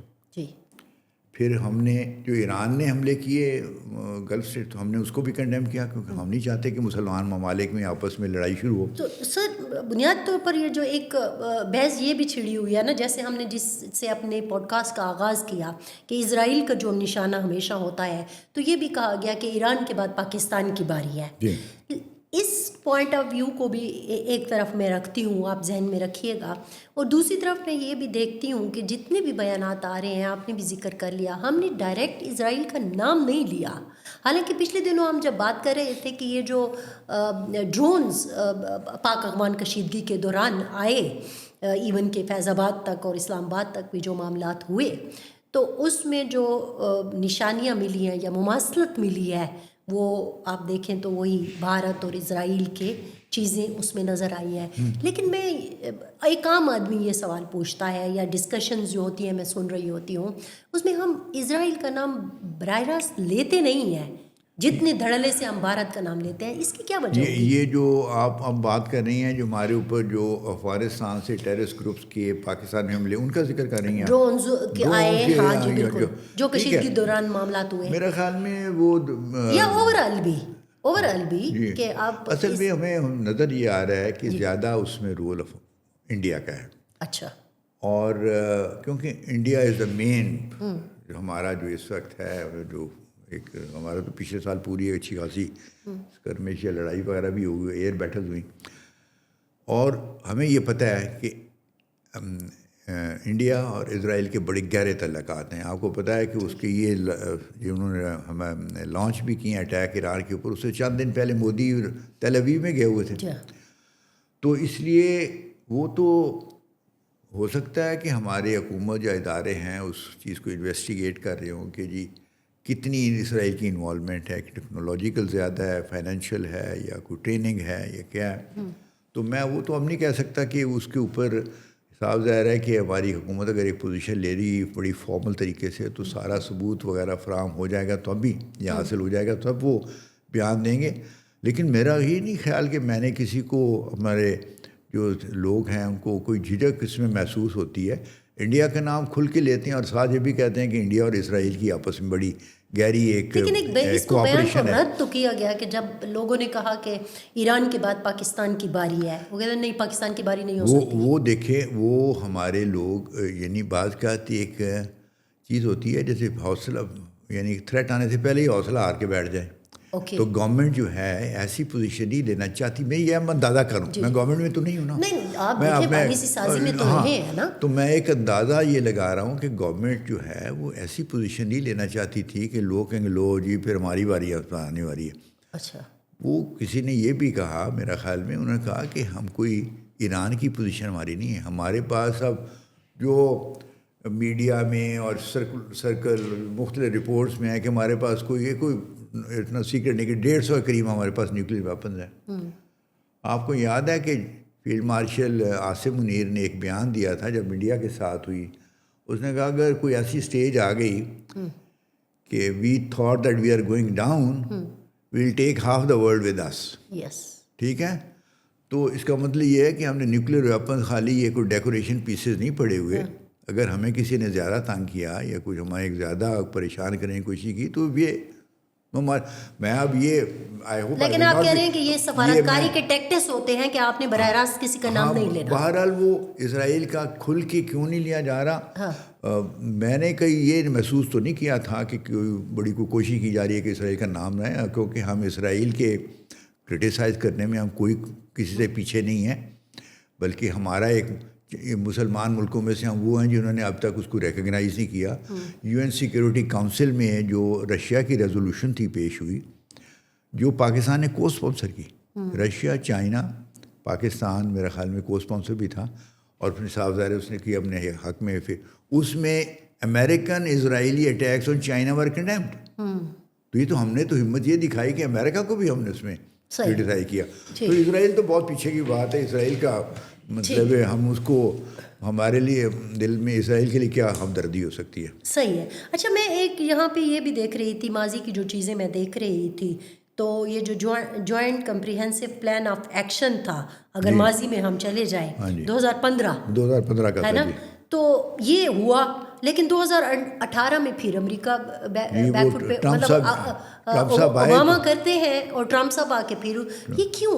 اگر وہ آپ کی سمجھتے ہیں کہ ایسا ہو جاتا تو شاید آج سچویشن یہ نہ ہوتی. بالکل ٹھیک ہے. آپ کی وجہ کیا بنی تھی؟ وہ 2015 کی جو وہ تھی ایگریمنٹ, جی, وہ میرے خیال میں دنیا کے لیے بڑا اچھا تھا. ہاں جی. لیکن اس میں ایک یہ جو امریکہ میں زیادہ جو ایکسٹریمسٹ تھنکنگ والے لوگ ہیں, اس میں یہ تھا کہ 2030 کے بعد جو یورینیم انریچمنٹ پہ جو پابندیاں تھیں وہ ایران پہ اٹھ جانی تھیں.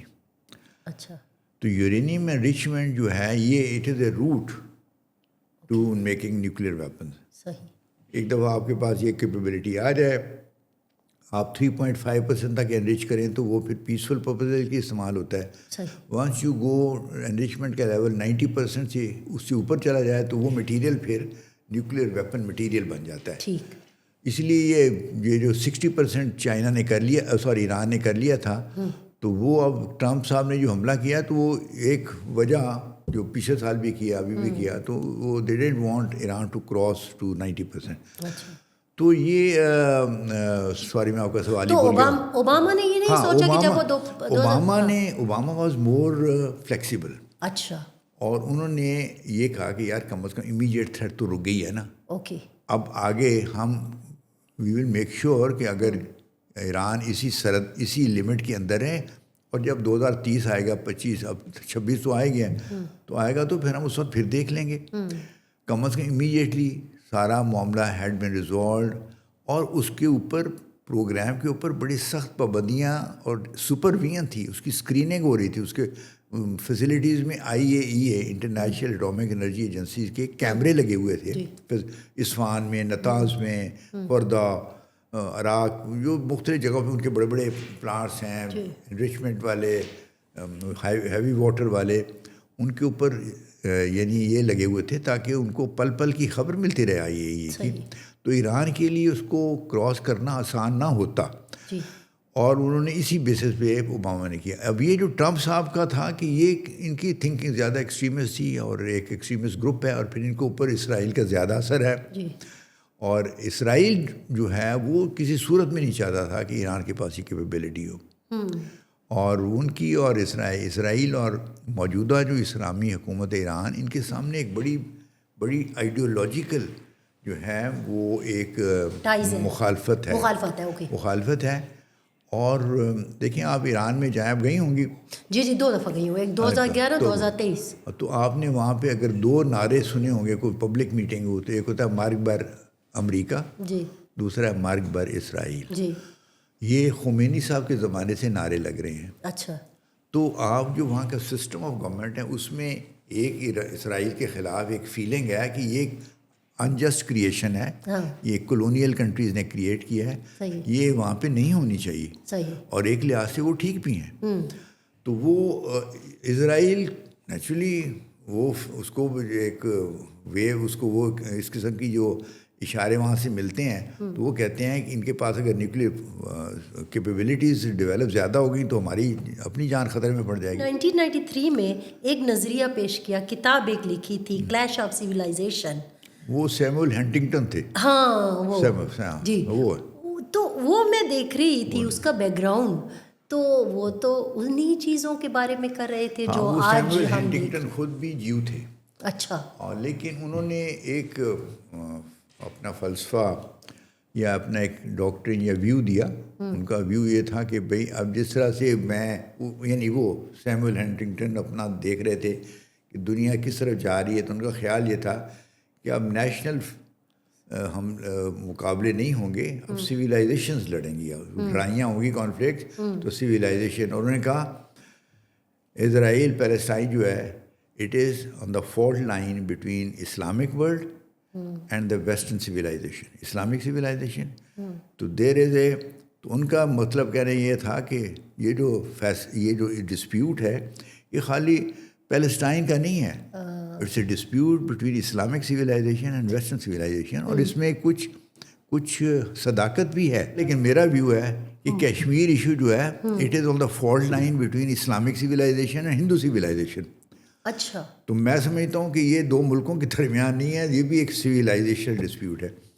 تو اس طرح سے انہوں نے کہا، یہ اس کا ویو تھا.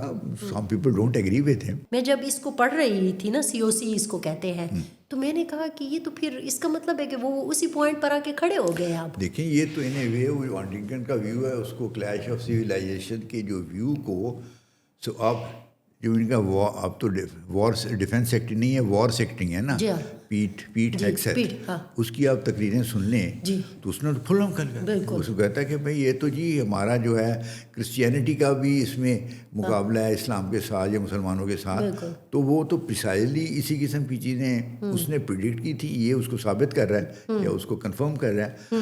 تو اس لیے سوال میرا یہ تھا کہ دنیا اسی طرف جاتی ہوئی نظر آ رہی ہے آپ کو؟ یہ تو کہنا مشکل ہے. اس میں it will be one factor. اچھا، اس کو آپ اب یہ کہنا کہ دس ول بی دا ڈٹرمننگ فیکٹر، میرے خیال ہے that will be going to far, یہ اوور رائڈنگ فیکٹر، لیکن it will be a factor. میں آپ کو مثال دیتا ہوں. ہم کیوں ایکسپیکٹ کرتے ہیں کہ کشمیر پہ کوئی مسئلہ ہو تو مسلمان ملک ہمارے ساتھ دیں؟ کیوں؟ اس لیے کرتے ہیں نا کہ اسلام کی بات ہے. تو پھر ہم خود ہی سوچ رہے ہیں اسلامک سویلائزیشن کی بیسس پہ. یا ہم پیلسٹائن پہ پیلسٹینیز کہتے ہیں کہ سارے مسلمان ہمیں کریں، تو اس لیے کرتے ہیں نا کہ مسلمان وہ بھی ہیں، ہم بھی ہیں. تو ہم اپنے ایکشن سے، اپنے ویوز سے، اپنی پوزیشن سے اس ویو کو کنفرم کر رہے ہیں. تو اگر وہ دوسرے سویلائزیشن والے اسی طرح اپنی سوچ رکھتے ہیں تو پھر ان سے ہمیں ایکسپیکٹ تو کرنا چاہیے، چاہے وہ کبھی وہ ٹھیک حرکت کریں گے کبھی غلط کریں گے، لیکن it should not come to us as a surprise. کہ اگر وہ بھی انہی لائنز پہ سوچنا شروع کرتے ہیں تو ان اے وے ہنٹنگٹن نے جو پریڈکٹ کیا تھا، تو میں یہ کہہ سکتا ہوں، یہ کہنا چاہوں گا کہ انٹرنیشنل ریلیشنز میں جو جیو پولیٹکس ہے اس میں civilizational factor is an important element جس کو پالیسی میکرز اور لیڈرز کو نظر میں رکھنا چاہیے، but it is not an over riding factor. اور بڑے فیکٹرز ہیں جو آپ کی نیشنل پاور ہے. جیسے اب میں آپ دیکھوں یورپ اور امریکہ کا دیکھیں، آپس میں ہے تو ویسٹرن سویلائزیشن یہ ساری، لیکن اب on the issue of Iran division بھی تو ہو گئی نا. جرمن پریزیڈنٹ نے کہہ دیا کہ جی American attack on Iran was a violation of international law. اس کی پبلک اسٹیٹمنٹ 3-4 دن پہلے آئی آپ نے سنی. تو ہے تو اس لیے دوسرے فیکٹرز بھی چل رہے ہیں. یورپ کا اپنی بھی آئیڈینٹی ہے، تو وہ ساری چیز بالکل جسٹ بیکاز امریکہ میں کرسچنس کی میجورٹی ہے، یورپ میں بھی ان کی ہے، تو اس کا مطلب یہ تھوڑا ہے کہ ہر چیز پہ وہ ایگری کریں گے. لیکن ہاں میں کہتی ہوں کہ ہنٹنگٹن کی جو یہ تھیوری تھی وہ کہیں کہیں کار فرما مجھے نظر آتی ہے. بالکل میں آپ کے ساتھ ایگری کر رہا ہوں کہ کہیں کہیں وہ کار فرما نظر آ رہی ہے. اور یہ ایک پالیسی میکرز کو میں یہی عرض کر رہا ہوں کہ جب اسیسمنٹ کرنی ہے تو ان کو اس فیکٹر کو بھی اپنا نظر میں رکھنا چاہیے کہ یہ چیز جو ہے یہ بھی کہیں کار فرما ہوگی اور اس کا پالیسی کے اوپر اثر پڑے گا دوسرے ملکوں کی اور ہماری بھی. آپ نے ٹرمپ صاحب کا ذکر کر لیا اور کہا کہ انہوں نے یہ بیان دیا. اب تو سفارتکاری کی آپ کی ایک زندگی پوری گزری ہے اس دشت کی، وہ کیا کہتے ہیں اس میں دشت سیرا نوردی. تو اس وقت آپ ٹرمپ صاحب کو بحیثیت امریکہ کے صدر کے کیسے انالائز کرتے ہیں؟ یہ کیا ہے؟ میرے خیال میں یہ انہوں نے جس طرح سے وہ کنڈکٹ کر رہے ہیں اپنی پالیسی، وہ امریکہ کے لانگ ٹرم انٹرسٹ کو بڑا نقصان پہنچایا انہوں نے. میرا خیال ہے. آپ کو لگتا ہے؟ میرا خیال ہے. دیکھیں جو سپر پاور ہوتی ہے، یہ بہت بڑی پاور ہوتی ہے، وہ خالی ہر وقت اپنا پاور سے اپنے مقاصد نہیں کر سکتی. کافی ساری چیزیں ہوتی ہے جو وہ ان کے ٹرسٹ کے اوپر، ان کی ایک انٹیگریٹی کے اوپر، ان کی آنیسٹی کے اوپر، ایک مورل فورس کے طور پہ موریلٹی کا کیا فائدہ ہوتا ہے؟ اگر آپ کو ایک بندہ اچھا لگتا ہے بیکاز اس کے اخلاق اچھے ہیں تو اس کو فورس استعمال کرنے کی ضرورت نہیں ہوتی کہ وہ آپ کو اپنی سپورٹ کروانے کے لیے وہ ہر وقت فورس ہی استعمال کر دیں. وہ آپ کہتے ہیں کہ اس بندے کے ایکشن جو ہیں یا اس کی جو باتیں ہیں میں اس کو پسند کرتا ہوں، میں ان کو لائک کرتا ہوں، یہ بڑے اصولی چیزیں ہیں، میں سپورٹ کروں گا. لیکن اگر ملک یا اس کا جو لیڈر ہے وہ انپریڈکٹیبل ہو جائے، انریلائبل ہو جائے، انٹرسٹ وردی ہو جائے، تو پھر لوگ کہتے ہیں کہ اس کی بات پہ تو بھروسہ نہیں کیا جا سکتا. اور یہ بہت بڑا نقصان ہے کیونکہ ہر جگہ. فرسٹ ٹائم دیکھا ہے سپر پاور کا اس طرح سے؟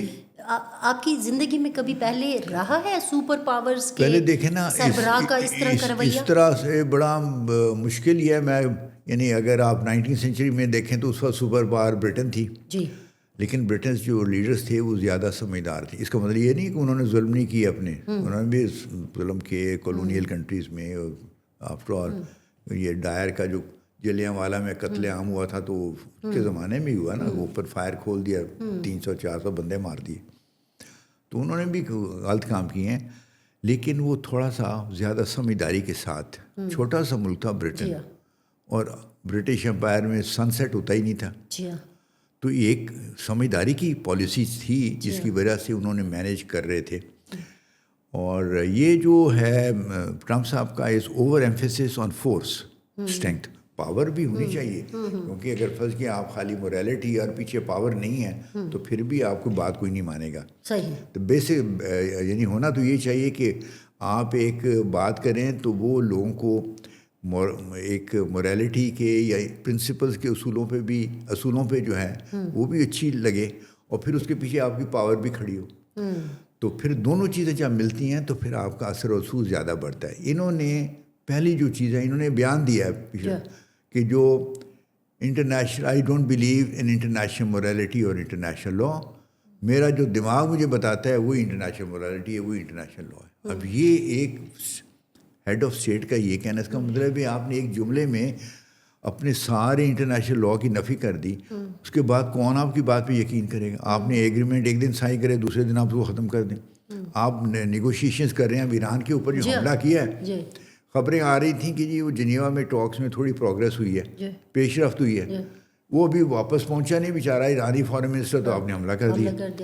پچھلے سال آپ نے یہی حرکت کی کہ اچھا وہ نتنیاہو نے کروایا یا آپ نے تو کیا تو ہے نا، چاہے آپ سے نہ کروانے کا کیا مطلب ہے سر؟ میں کہتا ہوں لوگ کہتے ہیں ہاں سپر پاور ہوئی نا، یعنی وہ بعض لوگ کہتے ہیں نا، بعض لوگ کہتے ہیں کہ نتنیاہو جو ہے اس کا بڑا اثر رسوخ ہے تھرو دا جوئش لابی یا زائونسٹ لابی یا اسرائیلی لابی، اے پیک مثلاً امریکہ اسرائیل پبلک افیئرس کمیٹی جو ہے اے پیک، تو انہوں نے اور دوسرے مطلب ان کے اثر رسوخ ہیں، they can virtually control the Congress اور انفلوئنس تو رہے ہیں اس میں امریکہ کا بھی اس میں، تو آپ کو فیل ہوتا تھا؟ بالکل بالکل. کب آپ کو ایسا لگا؟ میں تھرو آؤٹ جی، وہ تو دیکھیں لوگوں نے کتابیں لکھی ہیں. مطلب کوئی ایسا واقعہ ہوا ہو کہ آپ وہاں تھے اور آپ نے دیکھا اور آپ پھر آپ میں اب اس طرح سے تو نہیں، لیکن ایسے ایک کتاب لکھی گئی تھی شکاگو میں، کوئی 2 کانگریس مین تھے، انہوں نے ٹائٹل تھا دے ڈیئر ٹو اسپیک.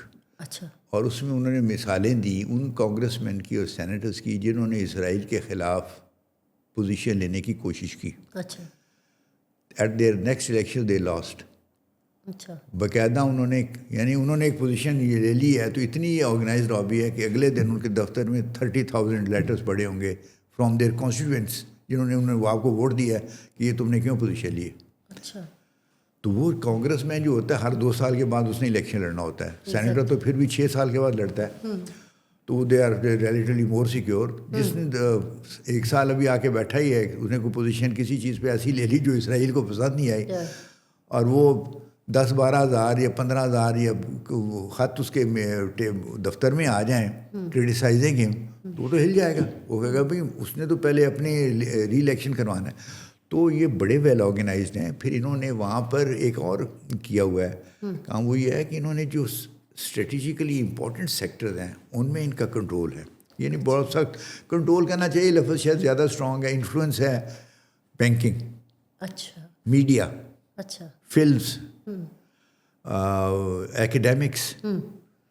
یہ ایسے آپ دیکھیں فلم کا کیا ہوتا ہے، آپ کبھی دیکھیں امریکن فلم، اس میں اگر عرب دکھائیں گے نا تو he will be either a terrorist, اور مطلب اس کو نیگیٹو قسم کا عرب کو پیلسٹینین کے حساب سے وہ دکھائیں گے. اگر وہ جیو ہے تو وہ شریف سا آدمی ہوگا. یعنی کریکٹر آپ فلم میں دیکھ رہے ہیں. اب آپ نے کسی کو بتایا نہیں ہے کہ یار تم جیوز کو پسند کرو اور عربوں کو نفرت کرو، but this is the message that your film is sending. آپ کبھی غور فرمائیں، پچھلی پرانی فلمیں دیکھیں، میں تازہ تو میں نے زیادہ نہیں دیکھی، تو اس میں اس قسم کے رول ہی ایسے دیتے تھے، اور وہ کہ بھئی آپ کا ذہن سازی ہو رہی ہے، جس کو برین واشنگ کہتے ہیں. بالکل. تو اچھا پھر ان کے they are very good in academics, ان کو کریڈٹ ہے کہ Jews are highly educated. Very Einstein کون تھا؟ جیو تھا. مطلب آپ کو کریڈٹ دینا چاہیے کہ انہوں نے they have done well in academics. تو بڑے انفلوئنشیل ہیں، اچھی کتابیں لکھتے ہیں، اچھی ریسرچ کرتے ہیں، اور ان کے ساتھ اسرائیل کے بڑے گہرے لنکس ہیں. اور وہ بھی they feel most of them they feel close to Israel. وہ کہتے ہیں بھائی وہ ہمارا بہرحال جوئش اسٹیٹ تو ہے نا، ٹھیک ہے بعضوں کی ہے. وہ کہتے ہیں، بعض جوز کہتے ہیں کہ we do not believe in Zionist ideology, جو اسرائیل ریفلیکٹس زائونسٹ آئیڈیالوجی، وہ اس کو ڈفرینٹ کرتے ہیں. وہ ایک اور چیز ہے. لیکن بائی اینڈ لارج جیوز جو ہے امریکہ میں دے فیل سمپتھائز ود اسرائیل، اس کی سپورٹ کرتے ہیں. تو اس لیے ان کا تو یہ ساری چیزیں بالکل درست ہیں کہ اسرائیل کا بڑا اسٹرانگ انفلوئنس ہے ان دا امریکن باڈی پولیٹک. اور اس لیے وہ بعض اوقات جو ہے امریکن پریزیڈنٹس جو ہیں they are forced to do things that. میں آپ کو ایک چھوٹی سی ٹائم ختم نہیں ہو رہا تھا، ایک مثال دیتا ہوں. جی ایک میں کہتا ہوں، میں سیکنڈ سیکرٹری تھا، جونیئر آفیسر تھا لیبیا میں. تو میرے ساتھ ایک وہ امریکن ایمبیسی کا فرسٹ سیکرٹری تھا دوست. تو اس زمانے میں 73 کی وار ہوئی تھی جب، تو امریکہ نے الٹیمیٹلی نیچرلی اسرائیل کو سپورٹ کیا. تو اس نے کہا کہ وی ور آن فرسٹ نیم بیسس کہ Javed let me tell you that the relation ship between America and Israel is like a dog and a tail. America's dog, Israel's tail, but here the tail wags the dog. Normal تو idiom ہے نا, the dog wags the tail, but here the tail wags the dog. یعنی جو چھوٹا ملک ہے وہ ہمیں بتاتا ہے کہ تم نے یہ کام کرنا ہے, یہ نہیں کرنا, یہ ڈائریکشن لینی. تو میرے ذہن میں وہ لفظ ابھی تک نہیں بھولا, اور یہ 70s کی بات ہے, اور اس کے بعد سے ان کا انفلوئنس بڑا ہے, کم نہیں ہوا. اچھا, اب یہ جو ایک چیز سامنے آئی ہے کہ امریکہ نے پاکستان کے ذریعے ایران کو 15 نکاتی امن منصوبہ بھیجا ہے. آپ نے یقیناً وہ 15 پوائنٹس پڑھے ہوں گے, اس وقت میرے سامنے بھی ہے. آپ کو لگتا ہے کہ یہ ایران کے لیے ایکسیپٹیبل ہے؟ نہیں, وہ تو انہوں نے کہہ دیا ہے, انہوں نے کہہ دیا ہے کہ یہ سیریس نہیں ہے. انہوں نے اس کے مقابلے میں اپنے 5 پوائنٹ کا دے دیا ہے. اور اب یہ ایک انیشیل سٹارٹنگ نیگوشیٹنگ ایک ہوتی ہے, ٹیکٹک ہوتی ہے کہ آپ پہلے میکسیمم پوزیشن اپنی دیتے ہیں. اچھا, پھر اگر فرض کیا ایک موقع ملتا ہے اور نیگوشیشنز آگے بڑھتی ہیں تو پھر بارگیننگ ہوگی, کچھ لین دین ہوگا, کچھ کئی چیزوں پہ آپ کمپرومائز کریں گے, کہیں دوسری پارٹی کمپرومائز کرے گی, اور الٹیمیٹلی کوشش کی جائے گی کوئی کامن گراؤنڈ آ جائے جہاں پہ ایگریمنٹ ہو جائے.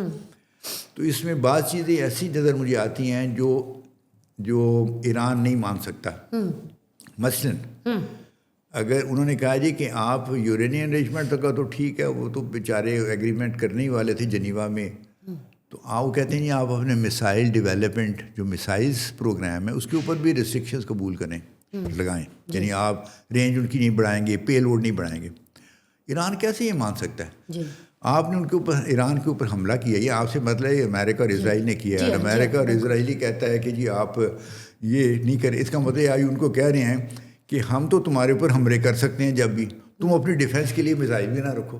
مطلب ہے وہ ایران کہے گا ہمارا دماغ خراب ہے کہ ہم آپ ایسے کہہ رہے ہیں نا کہ میں تو جب بھی میرے ہاتھ میں ڈنڈا ہے میں آ کے آپ کو ماروں, لیکن تم اپنے ہاتھ میں ڈنڈا نہ رکھنا کہیں تم مجھے بھی نہ مار دو.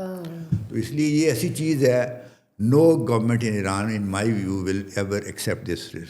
اچھا, اب وہ آپ دوسری طرف سے چلے جائیں تو وہ ایران نے بھی جو کنڈیشن لگائی ہیں کہ بھئی آپ یہاں سے اپنے بیسز بند کر کے چلے جائیں, تو مطلب میں کہ وہ ممالک جانے, امریکہ جانے, میں ذاتی طور پہ خود سمجھتا ہوں کہ امریکن بیسز وہاں نہیں ہونے چاہیے, اور یہ سارے مسلمان ملک ہیں آپس میں مل جل کے صلح صفائی سے رہیں, ان کو کیا ضرورت ہے بیسز رکھنے کی. لیکن بہرحال وہ ایک علیحدہ سبجیکٹ ہے. تو اس لیے میں کہنا یہ چاہ رہا ہوں کہ دونوں جو پرپوزلز آئی ہیں, set of proposal by America, set of proposal by Iran, ان میں کچھ چیزوں پہ اتفاق ہو سکتا ہے. مثلاً ایران جو ہے اپنے یورینیم انریچمنٹ پروگرام پہ ریسٹرکشنز قبول کر سکتا ہے اور کر لے گا. ٹھیک ہے. اگر اسی طرح اگر وہ دوسری طرف سے اگر وہ ایران کہتا ہے یہ, اچھا پھر اسٹریٹ آف ہارمز ہے, اب یہ بھی ایک چیز ہے بہت امپورٹنٹ ہے کہ اس پہ ایران کا کنٹرول رہے گا. وہ رہے گا تو کس شکل میں ہوگا, کیا ایران کر سکتا ہے کیا نہیں کر سکتا. وہ ایک again it's a very complicated issue کہ وہ ایک انٹرنیشنل اسٹریٹ ہے جس میں شپنگ گزر رہی ہے, ایک سائڈ پہ ایران ہے, دوسری سائڈ پہ عمان اور یو اے ای ہیں. اگر آپ نقشہ دیکھیں تو ان دونوں ممالک کے بھی تو رائٹس ہیں نا, تو خالی ایران کے تو نہیں ہو سکتے. اور وہ ایران کا یہ ہے کہ جی ہم اس کو کنٹرول کریں گے. تو اب وہ لڑائی میں تو ٹھیک ہے, جس کے پاس پاور ہوگی وہ کنٹرول کر لے گا, لیکن سوال یہ ہے کہ صلح صفائی میں کہاں جا کے وہ کمپرومائز ہوگا, کون وہاں پہ جو اس کو کنٹرول کرنے کی کوئی رجیم بنائی جائے گی, کوئی ارینجمنٹ بنائی جائے گی, اس میں مختلف ملکوں کا کیا رول ہوگا, اس میں ریجنل کنٹریز خالی رول پلے کریں گے, یہ نان ریجنل کریں گے, یا خالی ایران کرے گا. یہ چیزیں ہیں جو نیگوشیشنز میں ہوں گی. تو بعض ڈیفیکلٹی نیگوسیشن کامیاب ہوتی ہوئی نظر آتی ہیں یا پھر بوٹس آن گراؤنڈ نظر آ رہے ہیں؟ میری دعا تو یہ ہے کہ کامیاب, دعا تو ہم سب کی ہے. ہاں, تو یہ میرا خیال یہ ہے کہ اب وہ معاملہ آہستہ آہستہ کول ڈاؤن ہوگا. اچھا, میرا خیال, یہ میری اسسمنٹ ہے, ہو سکتا ہے حالات مجھے غلط ثابت ہوں. سفارتکاری کی روشنی میں آپ کی تو وہ میرا خیال ہے, اس لیے کہ امریکہ نے جو نقصان ایران کو پہنچانا تھا وہ پہنچا لیا. اس کی نیوکلیر کیپیبلٹیز پہ بہت ڈیگریڈ انہوں نے کیا ہے, میسائلز کو بھی کیا ہے. تو انہوں نے ایک لحاظ سے ایران اگلے 10-15 سال تو اب بنا ہی نہیں سکتا یہ چیزیں, ان کو ٹائم لگے گا. یہ ہو سکتا ہے جلدی بنا لیں, لیکن بہرحال تو اس لیے اب امریکہ کے اپنا اپنے اس کے انٹرسٹ میں ہے کہ یہ چیز کو پیسفل کوئی سیٹلمنٹ ہو جائے, کوئی ایگریمنٹ سائن ہو جائے. ایران اپنی سرحد پہ اندر کھڑا ہو کے لڑ رہا ہے. امریکہ اس کام اکراس 7 اوشن جس کو کہتے ہیں, 7 سمندر تو نہیں ہے لیکن بہرحال 2-3 سمندر تو ہیں. تو وہ اتنے دور سے آ کے it is more expensive, it is costly, it is. یہ خبریں جو چھپ رہی تھیں یہ ایسے ہی تھا کیا جی کہ یہ وہاں پہ ہو گیا تو یہ ہو گیا تو روانہ کر دیے. نہیں, وہ روانہ تو کیا اس نے, یہ بھی پریشر ٹیکٹک ہے نا. اچھا, مقصد یہ ہے کہ میں نے 5000 میرین بھیجنی ہے, آپ کو 2,500 وہ 82nd ایئر بورن ڈویژن کے بندے بھی وہاں شاید لینڈ کرنے والے ہیں. تو یہ he is trying to tell the Iranians کہ آئی مین بزنس, میرے ساتھ کوئی کرو. اب ایرانیز کہتے ہیں انہوں they are going to call his bluff, وہ کہیں گے اچھا لڑنا تو لڑو, ہم تیار ہیں. تو اس کا مطلب یہ ہے کہ دونوں ایک پوزیشن یہ لے رہے تھے. جب آپ نیگوشیشن میں جاتے ہیں, if you go into the negotiation from position of weakness, تو پھر آپ کو گیو ان کرنا پڑتا ہے. تو نہ ویکنیس ایران دکھانا چاہتا ہے نہ امریکہ دکھانا چاہتا ہے. لیکن میں ایک اور آپ کو آئیڈیا چھوڑ دیتا ہوں آپ کے پاس. ٹرمپ نے اپنا وزٹ 31 مارچ سے چائنا کرنا تھا بالکل. اب اس نے وہ پوسٹ پون کر دیا, لیکن اس نے نیکسٹ ڈیٹ دے دی ہے 14 سے 15 مئی. جی ہاں, 14 سے 15 مئی سے پہلے اس کے لیے ضروری ہے کہ ایران کے ساتھ کوئی ایگریمنٹ ہو جائے. اچھا, ورنہ کیا کرے گا وہ چائنا میں. چائنا میں اس کو اف ہی از باک ڈاؤن اور جو ہے آپ پھنسا ہوا, تو اسے جا کے پریزیڈنٹ شی جن پنگ سے تو اس نے بات کیا کرنی ہے. تو یہ میرے ذہن میں جس دن میں نے وہ تاریخ پڑھی ہے 14 سے 15 مئی کی, تو میں نے ذہن میں میرے فیلنگ یہ ہوئی, اور میرا خیال ہے اللہ کرے میں کام ٹھیک ہی ہوں, کہ یہ لڑائی اب it will gradually وائنڈ down gradually. تو مڈ آف اپریل تک آپ یہ اپریل کے اینڈ تک جو ہے نا, اپریل کے اینڈ تک اور یہ شاید کوئی سیز فائر ہوگا. یہ کہ پہلے سیز فائر ہوگی, جو میں اگر میں ٹھیک ثابت ہوتا ہوں, پہلی اسٹیج یہ ہوگی کہ ایک سیز فائر ہوگی. ٹھیک ہے, وہ کہا جائے گا کہ جی ہم لڑائی مہینے کے لیے 1.5 مہینے کے لیے ہم بند کر رہے ہیں, اس میں ہم we'll try to reach an agreement. تو وہ 1.5 مہینہ کی جب لڑائی بند ہوگی دونوں سائڈ سے, تو ذرا تھوڑے سے جو ٹیمپریچر ہے وہ زیادہ کول ڈاؤن ہوگا. اچھا, دونوں آہستہ آہستہ they will be in better frame of mind to talk in a sensible way. اور یہ معاہدہ تو امریکہ اور ایران کے درمیان ہوگا. جی بالکل. تو ویئر از اسرائیل, جو کہ اصل اسرائیل جو ہے محرک تھا اس ساری جنگ کا. وہ اب دیکھیں نا, اب جب when it comes to the crunch, جی, تو پھر تو فیصلہ وائٹ ہاؤس نہیں کرنا ہے نا, تیل اویو نے تو نہیں کرنا. اچھا, تو اس لیے آپ کو لگتا ہے فیصلہ وائٹ ہاؤس کرے گا؟ وہ وائٹ ہاؤس کے فیصلے میں اسرائیل اثر انداز ہوگا. اوکے, لیکن at the end of the day وہ تو ٹرمپ نے ہی فیصلہ کرنا ہے نا, میں نے یہ کرنا ہے کہ وہ یہ تو نہیں کہے گا جی میں ذرا نتن یاہو سے پوچھ لوں. آپ نے وہ دم والی مثال دی, ہاں تو میں نے وہ اس میں وہ ریورس ہو جائے گا. صرف میں یہ کہہ رہا ہوں کہ وہ صاحب ظاہر اندر خانے میں نتن یاہو اپنی انپٹس دے گا کہ یار یہ مانو یہ نہ مانو, but at the end of the day فیصلہ تو یو ایس پریزیڈنٹ نے کرنا ہے, اور اس کے اپنے انٹرسٹ میں ہے. ایک اور چیز ہے, اس کی پاپولیرٹی کم ہوتی جا رہی ہے. 61% according to one survey of in people in America don't approve of this war. Mid term election ہونے والے ہیں, and if he loses election, اس کی میجورٹی کانگریس میں ختم ہوگی, تو اس کی تو ویکنیس, مطلب ساری جو ability to operate effectively as president will be badly endangered. Within country یہ سچویشن ہے, اور آؤٹ سائڈ دا کنٹری آپ دیکھیں, ہسپانوی وزیر اعظم کا میں وہ دیکھ رہی تھی, تو انہوں نے کہا کہیں کہ 2003 میں عراق پر امریکی حملہ اپنے اہداف حاصل کرنے میں ناکام رہا, اور اس کی بجائے عام لوگوں کی زندگی بدتر ہو گئی اب, اور جس کے نتیجے میں اور بہت سارے مسائل ہوئے. اب ایک بار پھر وہی سچویشن میں ہم جا رہے ہیں, اور فائنینشلی تباہ و برباد ہو رہی ہے دنیا. تو یہ کس طرف ہم جا رہے ہیں؟ وہ دیکھیں نا اس وقت یہ پریشر بھی تو ہے نا اس کے اوپر. بالکل ہے. میں آپ کو بتاتا ہوں ایک 2 جملوں میں کہ اس وقت امریکہ اس ایشو کے اوپر انٹرنیشنلی آئسولیٹڈ ہے. جی چائنا رشیا اگینسٹ، جی most of the Islamic world against, western Europe اس کے سپورٹ نہیں کر رہے، لیٹن امریکہ اس کو سپورٹ نہیں کر رہا، افریقہ سپورٹ نہیں کر رہا، تو کون کر رہا ہے اس کو کر رہا ہے. تو اس لیے یہ بھی ایک پریشر ہے اس کے اوپر کہ بھائی کوئی ایگریمنٹ کرو اور اپنے ملک کو اور زیادہ پولیٹیکل نقصان نہ پہنچاؤ. ایک آخری سوال. جی. کہہ رہے ہیں کہ پاکستان جو ہے اس میں بڑا کلیدی کردار ادا کر رہا ہے، جس کے ہم نے بات بھی کر لی اور یہ سارا کچھ بھی ہو گیا. آئی ڈونٹ نو کہ it's on a lighter note میں اینڈ کرنا چاہ رہی ہوں یا ایک پرانی حقیقت ہے جس کے تناظر میں آپ سے جاننا چاہ رہی ہوں کہ اس کے عوض ہمیں کیا ملے گا. اس کے عوض میں سب سے بڑی جو بات آپ کو ملے گی وہ یہ ہے کہ ایران بحیثیت ایک انڈیپینڈنٹ مسلم کنٹری کے اپنی اب مرضی کی حکومت کے ساتھ کام کر سکے گا. یہ ہمارے لیے سب سے بڑی بات تو یہ ہے کہ دوسری جو چیز ملے گی وہ یہ ہے کہ آپ کے ریجن میں دوبارہ امن ہوگا.